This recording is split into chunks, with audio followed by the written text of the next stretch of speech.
আল্লাহ নবী মুহাম্মদ রাসূলুল্লাহ সাল্লাল্লাহু আলাইহি ওয়াসাল্লাম এলান করে দেয়, পরিষ্কার মুস্তাফা হাদিস দ্বারা প্রমাণিত। বুখারী মুসলিমের riwayat বলছে, কোন ছোট কিতাবের গল্প বলছি না আপনাদের খিদমতে। মান সালাকা তারিকা ইয়ালতামিসু ফিহি ইলমা, আমি বলি না, হুজুর এলান করে দিচ্ছে, যে ব্যক্তি জ্ঞান অর্জন করার জন্য রাস্তা দিয়ে হাঁটতে থাকবে, যে ব্যক্তি জ্ঞান অর্জন করার জন্য রাস্তার উপরে চলতে থাকবে, ওই জ্ঞানের জায়গায় যাবে বলে, গন্তব্য স্থলে যাবে বলে কদমটাকে ফেলে দিবে, আগিয়ে যাবে। ফিহি ইলমা সাহালাল্লাহু তারিকা ফিল জান্নাহ, সে যেন মনে করে সে দুনিয়ার রাস্তায় হাঁটছে না, সে যেন জান্নাতের দিকে, জান্নাতের রাস্তায় নিজেকে হাঁটিয়ে নিয়ে যাচ্ছে।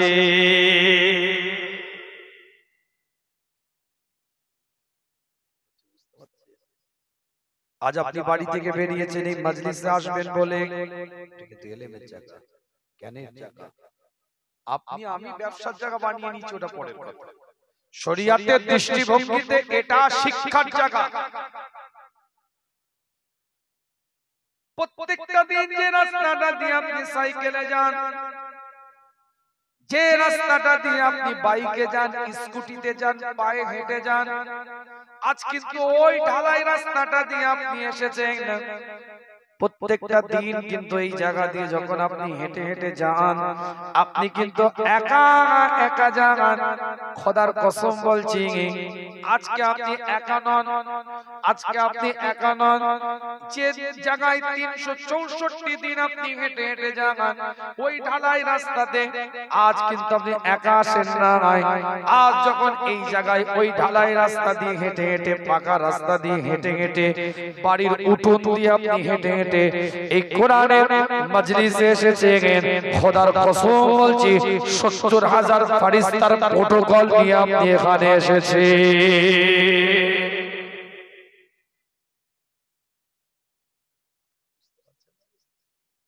আপনি জান না এই রাস্তাটি, জান না এলাকার মানুষ, আপনারা হাঁটেন, একা হাঁটেন। আজকে তো হেঁটে এসেছেন, সাইকেলে এসেছেন, বাইকে এসেছেন, মা বোনেরা হেঁটে হেঁটে এসছে, বেচারারা ওয়াজ শুনবে। ওরাও অন্য দিন হেঁটে হেঁটে যায়, আত্মীয় স্বজনদের বাড়িতে যায়, সাইকেলে করে যায়, পিছনে চেপে বাইকে যায়, গাড়ি করে যায়। আজ ওই মাগুলো এসছে, বোনগুলো এসেছে। অন্যান্য দিন 364 দিনের হাঁটা আর আজকের হাঁটা এক নয়। রাসূলের হাদিস বলছে, আমি ছোট কিতাবের গল্প বলছি না আপনাদেরকে। 364 দিন হেঁটেছেন আপনার কোন কাজের নিয়তে। আজ হেঁটে এসেছেন জান্নাতের টুকরাতে বসবেন ইলম অর্জন করার নিয়তে। আজ আপনার হাঁটাটা একা নয়, আল্লাহ 70,000 ফেরেশতার সাথে হাঁটা হয়ে গেছে।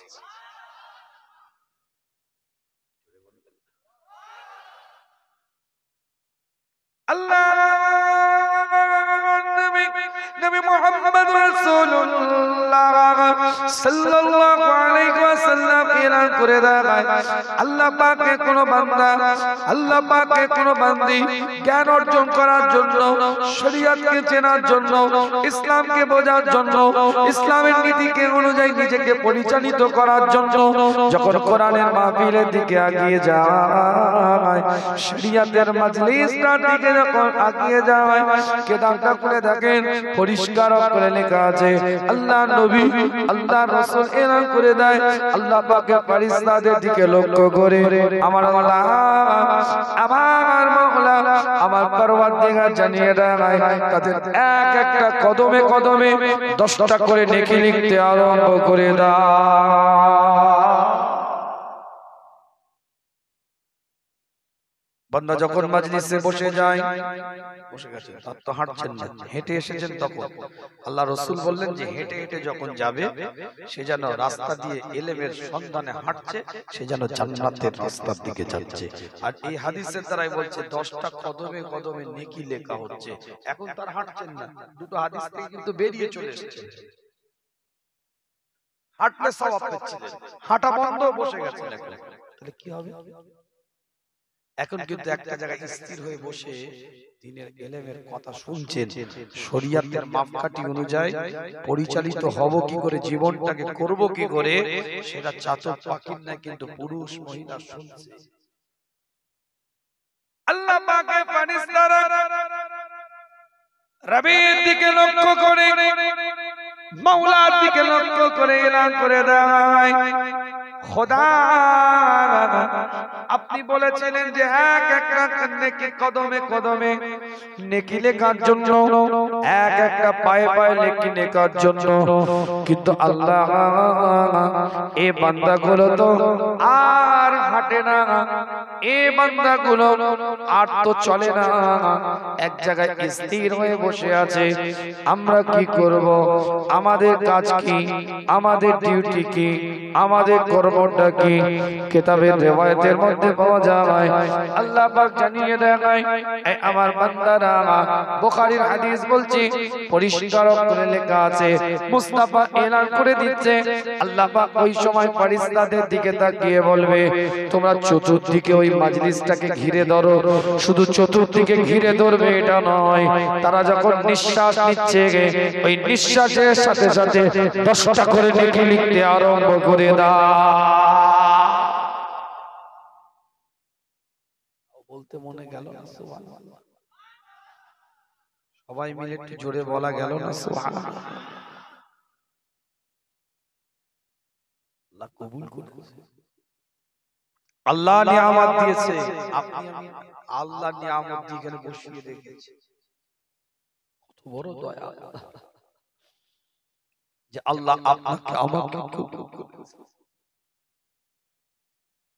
আল্লাহ নবী মুহাম্মদ রাসূলুল্লাহ সাল্লাল্লাহু আলাইহি ওয়াসাল্লামের উপরে এক একটা কোরআনের আয়াত আল্লাহ পাক নাযিল করে দেয়। আমি বলি না, কোরআন বলছে, সূরার নাম সূরাতুল আল ইমরান, 3 নম্বর সূরা 133 নম্বর আয়াতের মধ্যে আল্লাহ পাক এলান করে দেয়, ওয়াসারিউ ইলা মাগফিরাতিম মির রাব্বিকুম জান্নাতিন আরদুহাস সামাওয়াতু ওয়াল আরদ উইদ্দাত লিল মুত্তাকিন।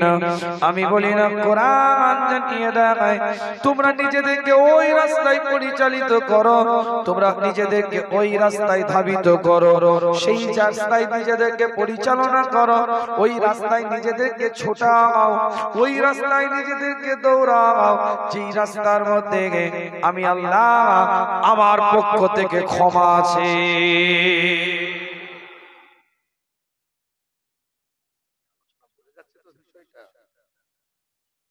আল্লাহ পাক বলছে, আমি আল্লাহ শুধু ক্ষমা করি এটা নয়, আমি আল্লাহ তাদেরকে ক্ষমা করার সাথে সাথে একটা জান্নাতও দিই।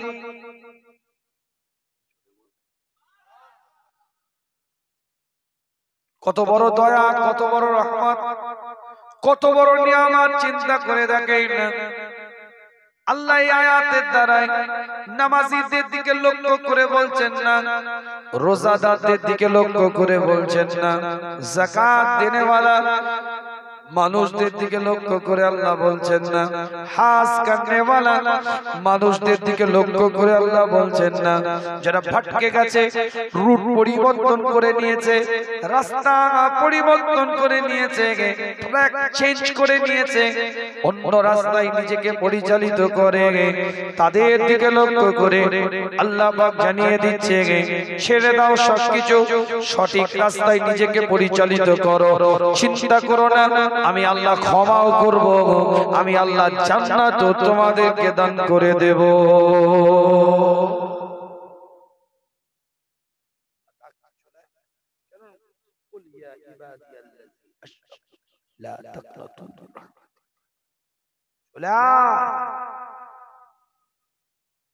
আল্লাহ পাকের একজন বান্দা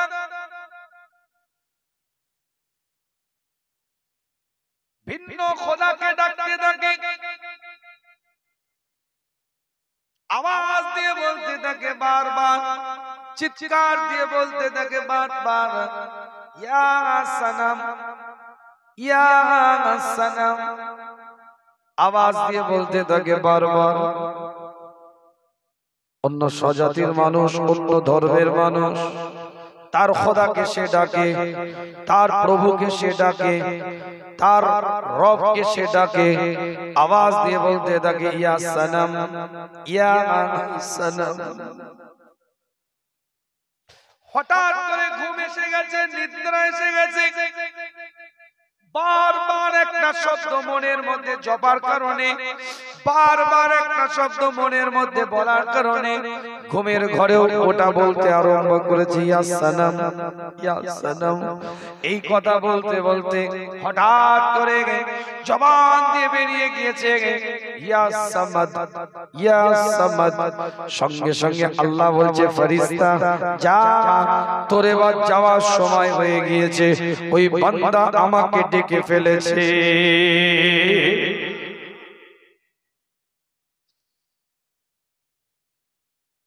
ফেরেশতা বলে আল্লাহ, ও বান্দা তো তোমাকে হোশে ডাকে নাই, বেহুশ অবস্থায় ডেকেছে, ভুল করে তোমাকে ডেকে ফেলেছে। ও তো ডাকছিল ইয়া সানাম, সে তার প্রভুকে ডাকছিল। তুমি খোদাইটা ভালো করে জানো, সে তার আল্লাহকে ডাকছিল, সে তার প্রতিপালককে ডাকছিল। সে তার জবান দিয়ে বলেছে ইয়া সানাম, এটা তুমি ভালো মতন জানো। সে তোমাকে ডাকতে চাইনি, সে তোমাকে বলতে চাইনি। ঘুমের ঘরে সানামটা সামাদ হয়ে গিয়েছে। কেন যাব আল্লাহ? আল্লাহ বলছে ফেরেশতা শোন, এতক্ষণ সে মিথ্যা খোদাকে ডাকছিল, তার মিথ্যা খোদা তার আওয়াজে জবাব দেয় না, এখন সত্য খোদাকে সে ডেকেছে। আমি যদি জবাব না দিই, মিথ্যা খোদা আর সত্য খোদার পার্থক্য খোদা দেখে সে বুঝতে পারবে।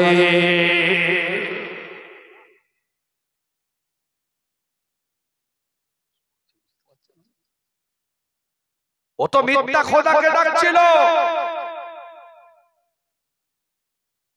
ভুল করেই না আমাকে ডেকে ফেলেছে।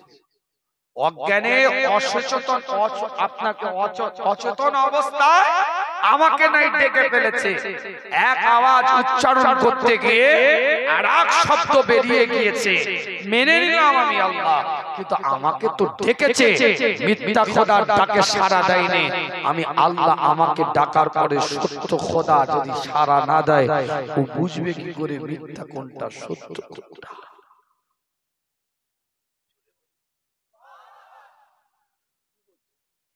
আপনার আল্লাহ আপনাকে কি করেছেন, আপনি কত গুনাহ করেছেন, লিস্ট আপনার। কি হয়েছে? মন খারাপ করার কিছু নেই, ভেঙে পড়ার কিছু নেই, মন এরকম কমপ্লিট জায়গায় রাখে, আমার আল্লাহ মাফ করবে। আল্লাহ পাক কোরআনের মধ্যে জানিয়ে দেয়, কিতাবটা করে দেখেন, বানোয়াটে আলোচনা আপনাদের খিদমতে নয়, এক একটা দলিল দিয়ে কথা বলছি আপনাদের খিদমতে।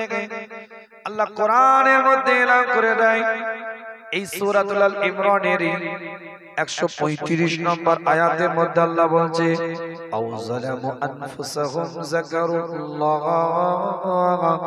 বান্দা যদি তুই তোদের নফসের উপরে অত্যাচার করিস, নফসের উপরে যদি তোরা অত্যাচার করিস, কি অত্যাচার? গুনার মাধ্যম দিয়ে, খাতার মাধ্যম দিয়ে, বাজে কাজের মাধ্যম দিয়ে নফসের উপরে যদি তোরা অত্যাচার করিস, আও যালামু আনফুসাহুম যাকারুল্লাহ, ওই অবস্থায় যদি আমি আল্লাহ, আমাকে যদি একবার যদি আওয়াজ দিয়ে ডাকিস, আমি আল্লাহ, আমাকে যদি একবার বান্দা বান্দি যদি তোরা স্মরণ করিস, যাকারুল্লাহ, আমাকে যদি ডাকিস, আল্লাহ নিজেই বলছে কেন ডাকবি, কিসের জন্য ডাকবি, কেন আমাকে ডাকার দরকার আছে?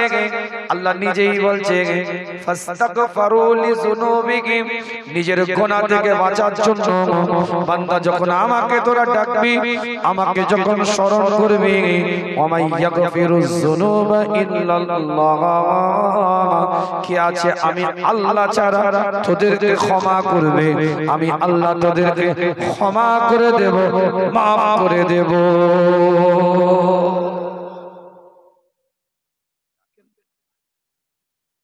মতন ডাকে তার জওয়ানি তওবা খরদন কুওয়াতে পয়গম্বরি জওয়ানি অবস্থা তওবাকে আল্লাহ পয়গম্বরের দরজা দান করে দেয়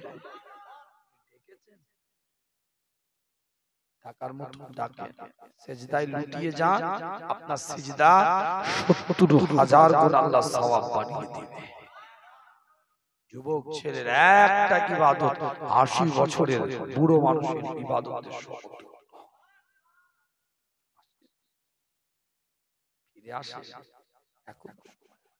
রাস্তা বুঝেন রুট বুঝেন যদি সেই রুট সেই রাস্তায় চলতে পারি এক একটা বান্দাকে আমার আল্লাহ কবুল করে নিয়ে ওলি বানিয়ে দিবে জোরে বলেন না সুবহানাল্লাহ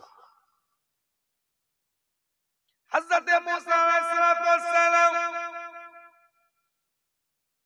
রবের দরবারে সালাতুল ইস্তিসকার জন্য দোয়া করে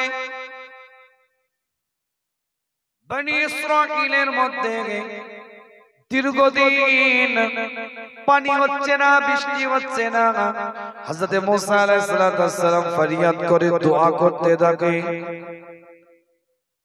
কাতারে কাতারে বনি ইসরাঈলের মানুষগুলো দাঁড়িয়ে আছে মুসা নবী আল্লাহর কাছে দোয়া করতে থাকে আল্লাহ পাকের দিকে তাকিয়ে মুসা আলাইহিস সালাম বলছেন আল্লাহ দোয়া কবুল করছো না কেন আল্লাহ পাকের পক্ষ থেকে এলান হয়ে যায় মুসা তোমার এই মজলিসের মধ্যে কাতারের মধ্যে এমন একটা মানুষ আছে যে মানুষটা আমি আল্লাহ আমার দরবারে ৪০ বছর ইবাদতের সিজদা করে না মুসা ওই বান্দাটাকে বের করে দাও তাড়িয়ে দাও হাঁটিয়ে দাও ও বান্দা মজলিসে থাকলে আমি আল্লাহ মুসা তোমার দোয়াকে কবুল করব না ও বান্দাকে বের করে দাও ওই বান্দাটাকে তাড়িয়ে দাও আল্লাহ দিকে লক্ষ্য করে মুসা কালিমুল্লাহ এলান করে দেয় খোদা ওই বান্দাকে চিনব কি করে আর এত মানুষের মধ্যে আমার আওয়াজ পৌঁছাবে কি করে আল্লাহ বললেন মুসা আওয়াজ দেওয়ার দায়িত্ব তোমার পৌঁছে দেওয়ার দায়িত্ব আমি আল্লাহ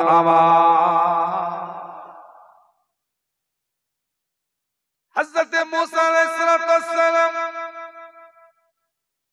চিৎকার আওয়াজ দিয়ে বলতে থাকে এই মজলিসের মধ্যে যে ব্যক্তি ৪০ বছর রবের দরবারে ইবাদতে সিজদা করে নাই ওই ব্যক্তিটা বেরিয়ে যাও প্রকৃত মানুষের কানে গিয়ে পৌঁছেছে ডান দিকে তাকায় বাম দিকে তাকায় সামনে পিছনে তাকিয়ে দেখে কেউ যখন বের হচ্ছে না ওই ব্যক্তি অন্য কেউ না হয় ওই ব্যক্তিটা আমি সঙ্গে সঙ্গে আল্লাহকে বলছে আল্লাহ ভুল করেছি আমি ত্রুটি করেছি আমি খাতা করেছি আমি এতগুলো মানুষের মধ্যে খোদা তুমি আমাকে বেউজ্জতি করো না অপমানিত খোদা তুমি আমাকে করো না আল্লাহ তুমি আমাকে ক্ষমা করে দাও আল্লাহ তুমি আমাকে maaf করে দাও তুমি আমাকে ক্ষমা করে দাও আল্লাহ আল্লাহর কাছে দুটো হাত তুলে ফরিয়াদ করতে থাকে বৃষ্টি আরম্ভ হয়ে যায় পানি আরম্ভ হয়ে যায় মুসা নবী রবের দিকে তাকিয়ে এলান করে আল্লাহ বান্দা তো বেরোলো না আপনি পানি দিলেন আপনি বৃষ্টি দিলেন কিন্তু ওই বান্দাটা তো বেরোলো না আল্লাহ পাক জানিয়ে দেয় মুসা ওই বান্দা আমি আল্লাহ আমার দরবারে এতদিন নাফরমান ছিল এখন ওই বান্দা আমার দরবারে ফরমাবরদার হয়ে গিয়েছে আমি আল্লাহ তাকে কবুল করে নিয়েছি তার অনুশোচনার কারণে আমি আল্লাহ তার বিগত দিনের গুনাহগুলোকে maaf করে তোমার উপরে বৃষ্টিটা আমি আল্লাহ বর্ষণ করে দিলাম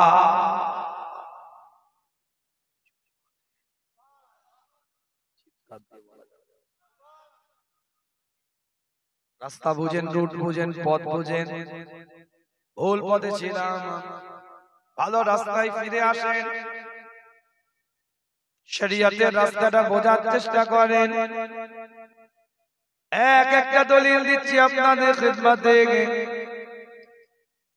এক একটা ইবারতের উপরে আলোচনা কিতাবটা খুলে দেখেন হযরত ইব্রাহিম খলিলুল্লাহ জলিল কদর একজন নবী রাসূল পয়গম্বর হযরত ইব্রাহিম আলাইহিস সালামের কাছে একজন মেহমান এসেছে।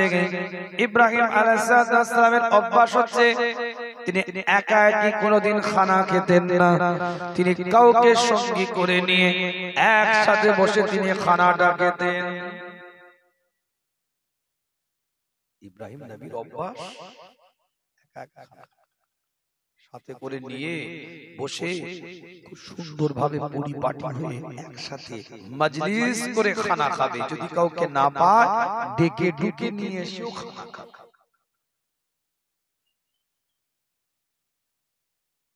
ইব্রাহিম আলাইহিস সালাম ওই ব্যক্তি এসেছে, ইব্রাহিম আলাইহিস সালাম বিসমিল্লাহ বলেছে, আল্লাহর নামে শুরু করেছে।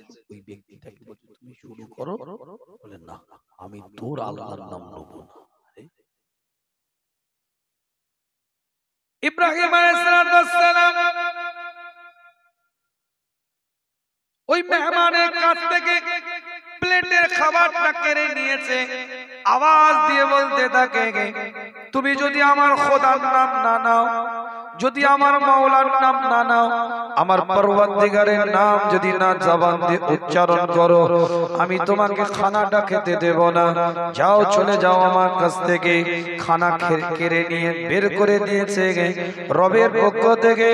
জিবরাইল আলাইহিস সালাম এসে হাজিরা দিয়ে দিয়েছে, ইব্রাহিম তুমি তোমার ওই ব্যক্তিকে হাঁটিয়ে দিলে কেন? আল্লাহর দিকে লক্ষ্য করে ইব্রাহিম আলাইহিস সালাম বলে, আল্লাহ ওই বান্দা তোমার নাম নিতে চাই না, যে বান্দা তোমার নাম নিবে না সেই বান্দাকে আমি ইব্রাহিম খানাটা খেতে দেব না।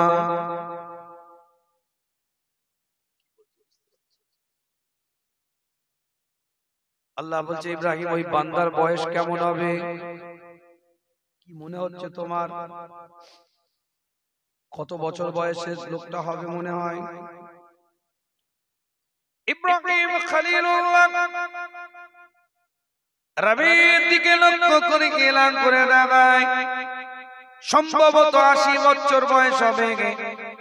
আল্লাহ পাক ইব্রাহিম আলাইহিস সালামকে বলছে, ওই বান্দাটা 80 বছর আমার নাম নাই নেই, কিন্তু আমি আল্লাহ একদিনের জন্য তাকে না খাইয়ে রাখি না হয়। আর ইব্রাহিম তুমি একদিন তোমার দরবারে আমি আল্লাহ আমার নাম নাই নে বলে বান্দাকে তুমি বের করে দিলে, এটা উচিত হয় না। যাও চলে যাও, পাহাড়ের চূড়ায় গিয়ে আওয়াজ দিয়ে বান্দাটাকে ডেকে নিয়ে এসে খানা খেতে দাও।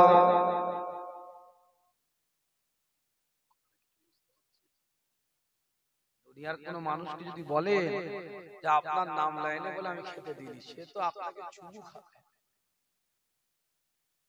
সে আপনাকে চুমু খাবে। কি মহব্বতের লোক, এত ভালোবাসে। কথা কিছু বুঝতে পারছেন? আল্লাহ বলছে ডেকে লিয়ে আয়, 80 বছর বিনা নামে আমি খাওয়ালাম, তোকে একদিন খাওয়াতে পারবি না। আর চূড়ার উপরে উঠে গিয়েছে ইব্রাহিম আলাইহিস সালাম, জনৈক ব্যক্তির দিকে লক্ষ্য করে আওয়াজ দিয়ে ডাকতে থাকে। ওই বান্দা কানের মধ্যে আওয়াজটা পৌঁছে যায়। ব্যক্তিটা ইব্রাহিম আলাইহিস সালামের কাছে এসে বলে, কি ব্যাপার ডাকছো কেন? বলে খানা খেতে যাবে চলো। বলে আমি কিন্তু তোমার রবের নাম নিতে পারবো না। বলে নিতে হবে না। ইব্রাহিম আলাইহিস সালামের দিকে লক্ষ্য করে ওই ব্যক্তি বলতে থাকে, তুমি খানার প্লেটটা আমার কাছ থেকে কেড়ে নিলে, তোমার রবের নাম নিতে নিনি বলে আজ কেন হঠাৎ করে তুমি একটুখানি পরে মত চেঞ্জ করলে, তোমার ডিসিশনটা চেঞ্জ করে দিলে, তোমার সব রকম শরীরের ভাষা, বডি ল্যাঙ্গুয়েজ পরিবর্তন হয়ে গেল কেন? আওয়াজ দিয়ে বের করে দিলাম, এখন পরিবর্তন হয়ে এত ভালোভাবে এসে কি ব্যাপার, কি হয়েছে একটু বলো তো। ইব্রাহিম আলাইহিস সালাম ও আল্লাহ পাকের বান্দার দিকে লক্ষ্য করে বলে, আমার আল্লাহ আমার মাওলা আমার পরওয়ারদিগার জানিয়ে দিয়েছে 80টা বছর ওই বান্দা আমাকে ডাকে নাই, কিন্তু আমি আল্লাহ তাকে না খাইয়ে রাখি না হয়। ইব্রাহিম তুমি একদিন তাকে খেতে দিতে পারবে না, পারলে না, যাও তাকে ডেকে নিয়ে আসো, আমার রবের হুকুম, তাই আপনাকে আমি ডাকতে এসেছি। ওই মানুষটা বলতে থাকে, তোমার রব যদি এত দয়া হয়, তোমার রবের মনে যদি এত মায়া হয়, আমি কি করে তোমার রবের নাম না নিয়ে খেতে পারি? আসো সেই রবের গোলাম আমাকে বানিয়ে দাও, খাদ্য দাও, তোমার রবের নাম নিয়ে খানা খেতে আরম্ভ করে দিই। বুঝতে পারছেন না? জীবনের নীতিমালা তৈরি করে এই মাজলিস গুলো হচ্ছে জীবনের নীতিমালা তৈরি করার জায়গা। তাই কোরআন থেকে দলিল দিয়েছিলাম, হাদিস থেকে দলিল দিয়েছিলাম। আবার বলি আপনাদের খিদমতে, ওয়ান আবি হুরায়রা ক্বালা ক্বালা রাসূলুল্লাহ সাল্লাল্লাহু আলাইহি ওয়াসাল্লাম মান সালাকা তারিকা, এই হাদিসটা বলে বুঝিয়েছিলাম যে রাস্তাটা দিয়ে ইলম অর্জন করার জন্য এগিয়ে যাবেন, ওই রাস্তাটা আপনার হাঁটার রাস্তা, জান্নাতের দিকে যেন আপনি এগিয়ে গেলেন। আনাস ইবনে মালিক قال قال رسول الله صلى الله عليه وسلم من خرج في طلب العلم فهو في سبيل الله حتى يرجع। আল্লাহ নবী يرجع, আল্লাহ নবী আল্লাহ রাসূল এলান করে দিলেন, যে ব্যক্তি জ্ঞান অর্জন করার জন্য বেরিয়ে পড়বে, বেরিয়ে যাবে, যতক্ষণ পর্যন্ত ওই ব্যক্তিটা বাড়ির মধ্যে, ঘরের মধ্যে, গন্তব্য স্থলের মধ্যে ফিরে না আসে, হুজুর আকরাম সাল্লাল্লাহু আলাইহি ওয়াসাল্লাম জানিয়ে দেয়, যতক্ষণ পর্যন্ত সে জ্ঞান অনুসন্ধানের জন্য বাইরে থাকবে, ততক্ষণ পর্যন্ত আমার আল্লাহ তাকে নিয়ামতের দ্বারা পরিপূর্ণ করে শহীদের দরজা দিতে থাকবে।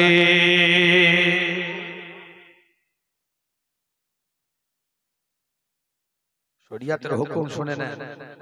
কোন মানুষ যদি ওয়াজের মাহফিলে শরিয়াতের কোনো কিছু শেখার জন্য, জানার জন্য, দ্বীনি ইলম শেখার জন্য বেরিয়ে পড়ে, ওই অবস্থায় যদি তার মৃত্যু হয়, সে জিহাদের সওয়াব পাবে, শহীদের মর্যাদা।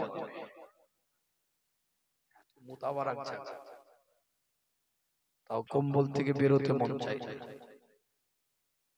কত মা বোনরা কষ্ট করে বসে আছে, কথা ঠিক না?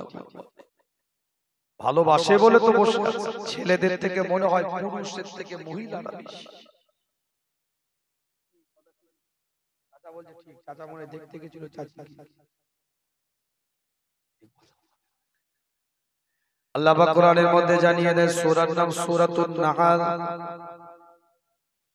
16 নম্বর সূরার 97 নম্বর আয়াতের মধ্যে আল্লাহ এলান করছে, মান আমিলা সালিহাম মিন যাকারি আও উনসা ওয়া হুয়া মুমিনুন ফালানুহইয়ান্নাহু হায়াতান তাইয়্যিবা ওয়া লানাজজিয়ান্নাহুম বিআহসানি মা কানু ইয়ামালুন। আল্লাহ পাক কোরআনের মধ্যে এলান করে দেয়, মান আমিলা সালিহাম মিন যাকারি আও উনসা, মুমিন পুরুষ মহিলাদের মধ্যে থেকে যারা উত্তম কাজ করবে, সালেহ কাজ করবে, নেক কাজ করবে, আমার আল্লাহ তাদেরকে প্রতিশ্রুতি দিচ্ছেন, আমার আল্লাহ তাদেরকে দুটো পুরস্কার দিবে। পুরুষদের মধ্যে থেকে কিংবা মহিলাদের মধ্যে থেকে ঈমানদার যারা হবে, নেক কাজ সালেহ কাজ করার কারণে আমার আল্লাহ তাদেরকে দুটো পুরস্কার দিবে। এক নাম্বার পুরস্কার হচ্ছে আমার আল্লাহ তাদেরকে হায়াতান তাইয়্যিবা দিবে, একটা আনন্দময় জীবন আল্লাহ উপহার দিয়ে দিবে।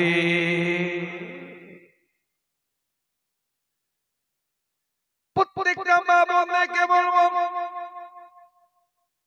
কষ্ট করে গভীর রাতে আপনারা বসে আছেন, এক একটা মাকে আজকে জানিয়ে যায় আপনাদের পীরের আওলাদ, প্রত্যেকটা মা প্রত্যেকটা বোন আজকে এসেছেন আপনারা দিনকে চেনার জন্য, শরিয়তকে বোঝার জন্য, ইসলামের নীতিটাকে নেওয়ার জন্য, নবীর তরিকা অনুযায়ী চলার জন্য, শরিয়তের বাঁধন অনুযায়ী নিজেদেরকে পরিচালিত করার জন্য আজ কোরআনে এর মাহফিলে এসেছেন। যে আলোচনা করছিলাম আপনাদের খিদমত থেকে সূরা আল ইমরানের দুটো আয়াত বলেছি, সূরাতুন নাহলে একটা আয়াত বলেছি এবং তার সাথে সাথে সূরাতুল মুজাদিলা 11 নম্বর আয়াত বলেছি। দুটো হাদিস দ্বারা প্রমাণিত। একটুখানি বলে দিয়ে যায় আপনাদের খিদমতে, ইসলাম আপনাদের অধিকার দিয়েছে, সম্মান দিয়েছে, তাজিম ইসলাম আপনাদেরকে দিয়েছে। কেননা নবীরা আল্লাহ পাক কবুল করেছে। কোন মেয়ে ছেলে নবী আজ পর্যন্ত হয় না, রেকর্ড নেই কোন মেয়েরা নবী হয় না। অনেকে মনে করতে পারে তাহলে আল্লাহ হয়তো মেয়েদের সম্মানটাকে কমিয়ে দিয়েছে। নবী পুরুষদের মধ্যে হয়েছে, রাসূল পুরুষদের মধ্যে হয়েছে, পয়গম্বর পুরুষদের মধ্যে হয়েছে, মেসেঞ্জার পুরুষদের মধ্যে হয়েছে। কোন মেয়ে তো নবী হয় নাই, নেককার বান্দি হয়েছে, জাহেদা আবেদা বান্দি হয়েছে, সলেহ বান্দি হয়েছে, কিন্তু কোন নবী কোন রাসূল তো এখনো পর্যন্ত আখেরি জামানার নবী, শেষ রাসূল নবী পয়গম্বর খাতামান নবীন হয়ে গেল, কোন নবী পাওয়া যায় নাই মেয়েদের মধ্যে থেকে। মেয়েরা চিন্তা করতে পারে যে আমাদের হয়তো সম্মানকে আল্লাহ কমিয়ে দিল, কিন্তু মা মনে রাখবে ইসলাম তোমাদের সম্মানকে বাড়িয়ে দিয়েছে। মেয়েরা নবী হয় না, কিন্তু আমার আল্লাহ তাদেরকে নবীদের মা করে দুনিয়াতে পাঠিয়ে দিয়েছে।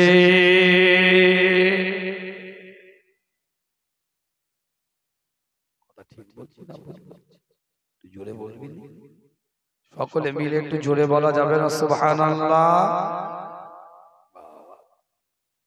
কি যে হবে আর কত যে পানি গড়াবে। যে মেয়ে লোক 5 ওয়াক্ত নামাজ পড়ে, রমাদান মাসে রোজা রাখে, স্বামীর খিদমত করে, নিজের আবরুটাকে হেফাজত করে, ওই মেয়েটার জন্য আমার আল্লাহ জাহান্নামের আগুনটাকে হারাম করে দেয়, জান্নাতের 8টা দরজাকে আল্লাহ খুলে দেয়।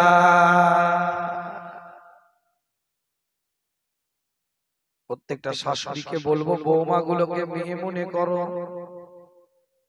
আজ যে কটা বৌমা ওয়াজ শুনতে এসেছো, প্রত্যেকটা বৌমাকে বলি শাশুড়িগুলোকে মা মনে করো।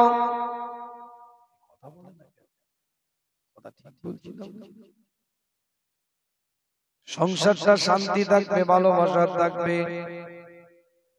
সেদিন একটা পোস্ট দেখছিলাম ফেসবুকে, লিখেছে আজ যদি সমাজের প্রত্যেকটা পরিবারের বাপ মা তাদের মেয়েদের দায়িত্বে থাকতো, মেয়েরা যদি তাদের সেবা যত্ন করত, মেয়েদের কাছে থাকতো, মেয়েদের দায়িত্বে থাকতো, তাহলে আজ কোন পরিবারের বাপ মাকে বৃদ্ধা আশ্রমে যেতে হতো না। একজন কমেন্টে লিখছে কত সুন্দরভাবে গুছিয়ে মাধুর্যতার সাথে, সমাজে যদি প্রত্যেকটা বৌমা নিজের শ্বশুর বাড়িতে যাওয়ার পরে নিজের শাশুড়িকে যদি মা বলে আখ্যায়িত করত, মনে করত, মায়ের নজরে যদি দেখতো, আজ কোন পরিবারের কোন শাশুড়িগুলো বা কোন পরিবারের কোন মা আজ বৃদ্ধা আশ্রমে যেতে হতো না।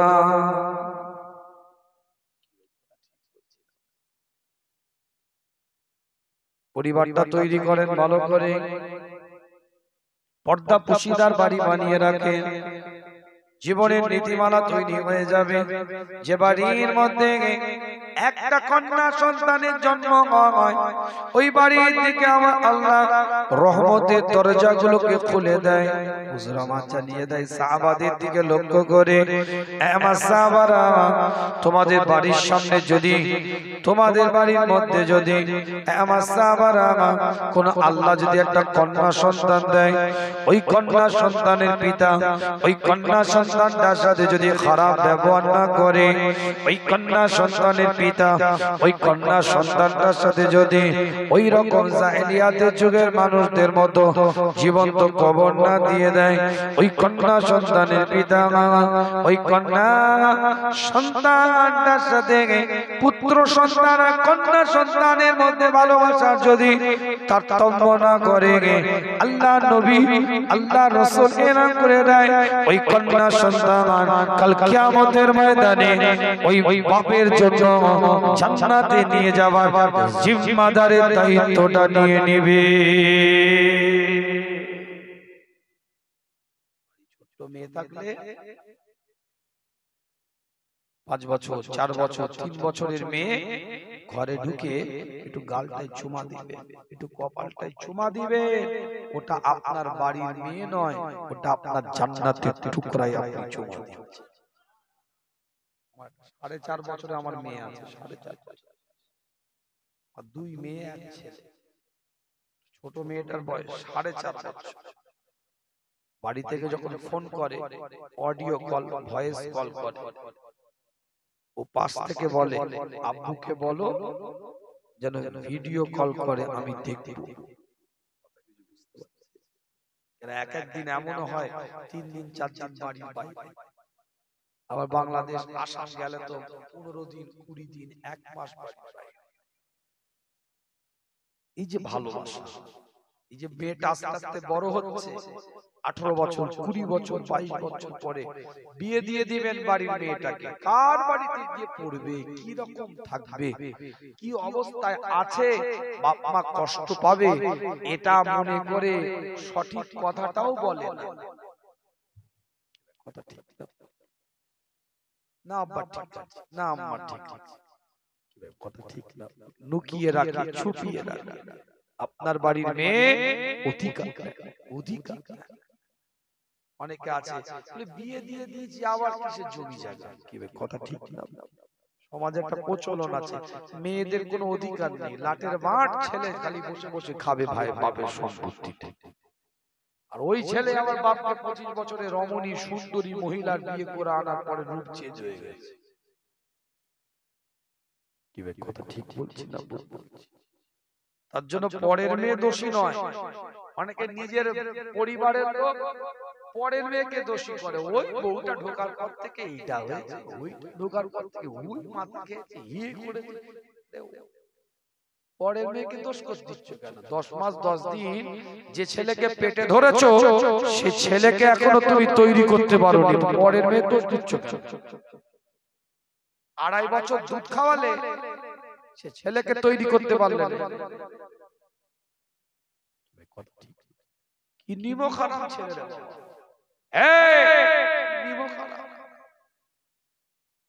কোরআনের সব আয়াতের ব্যাখ্যা আছে, একদম ছোট্ট পয়েন্টটা বলে দিয়ে বিদায় নেব আপনাদেরকে।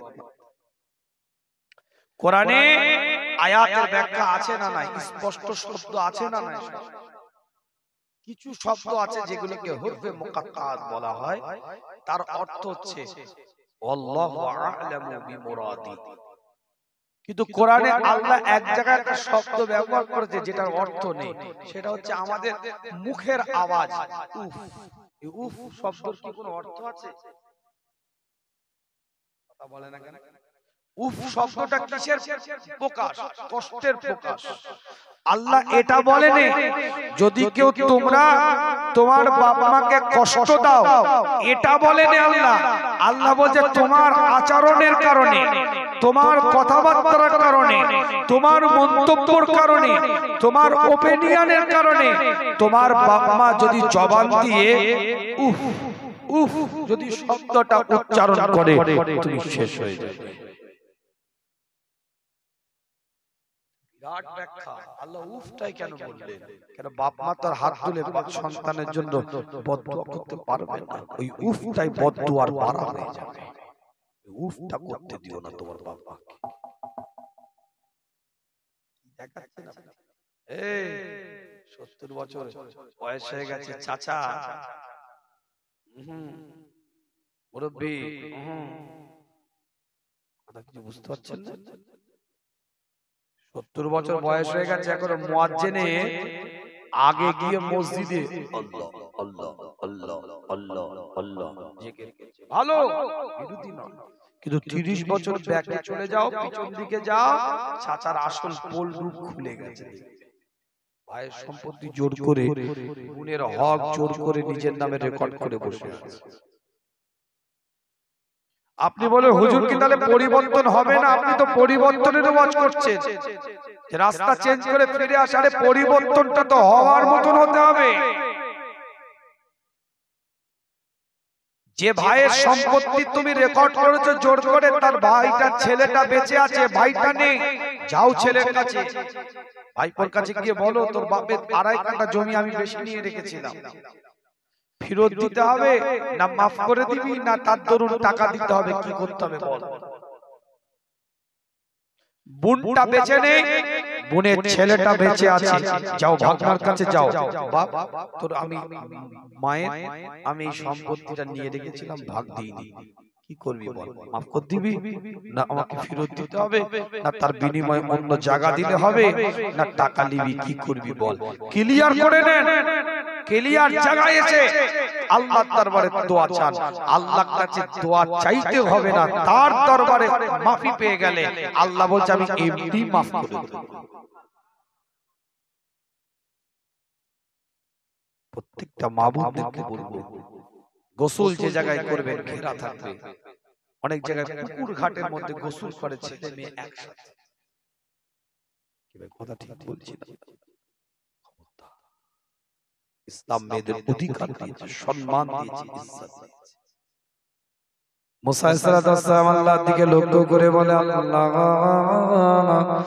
আপনি যে বান্দাদের উপরে খুশি, আপনি যে বান্দাদের উপরে খুশি হয়ে আছেন আমরা বুঝবো কি করে? আল্লাহ পাক জানিয়ে দেয়, মুসা আমি আল্লাহ যখন বৃষ্টি দেব মনে রাখবে আমি আল্লাহ বান্দাদের প্রতি খুশি আছি। মুসা নবী আবার প্রশ্ন করে, আল্লাহ আপনি আরো খুশি বুঝবো কি করে? আল্লাহ পাক জানিয়ে দেয়, মুসা যখন তুমি লক্ষ্য করবে কোন পরিবারকে আমি আল্লাহ মেহমানগুলোকে পাঠাচ্ছি, মেহমানগুলো ওই পরিবারের জন্য আসছে, তখন মনে রাখবে মুসা আমি আল্লাহ ওই পরিবারের প্রতি খুশি, তাই আমি আল্লাহ ওই পরিবারকে বেশি করে মেহমানগুলোকে পাঠিয়ে দিয়েছি।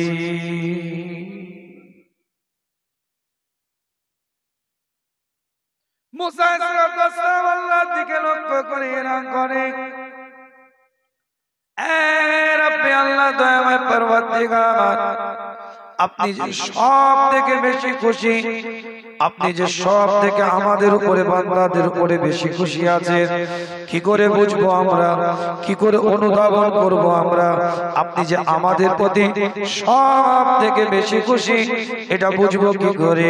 আল্লাহ পাক জানিয়ে দিলেন, মুসা যখন দেখবে আমি আল্লাহ কোন বাড়িতে কোন পরিবারকে আমি আল্লাহ কন্যা সন্তানটাকে দিয়েছি, মনে রাখবে আমি আল্লাহ ওই পরিবারের উপরে খুশি আছি, তাই ওই পরিবারকে আমি আল্লাহ কন্যা সন্তানটা দান করে দিয়েছি।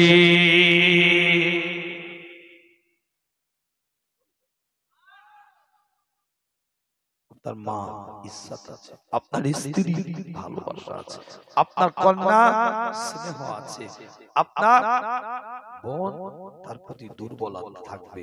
এটাই মুমিনের পরিচয়। যা কষ্ট দেব না আপনাদেরকে, কষ্ট হয়ে যাচ্ছে, আসেন রাসূলের সামনে দাঁড়িয়ে একটু সালাতুস সালাম আগিয়ে আগিয়ে আসেন, পরিবেশটা তৈরি করেন, সুন্দর লাগবে, আল্লাহ পাক কবুল করেন। ইয়া নবী সালাম।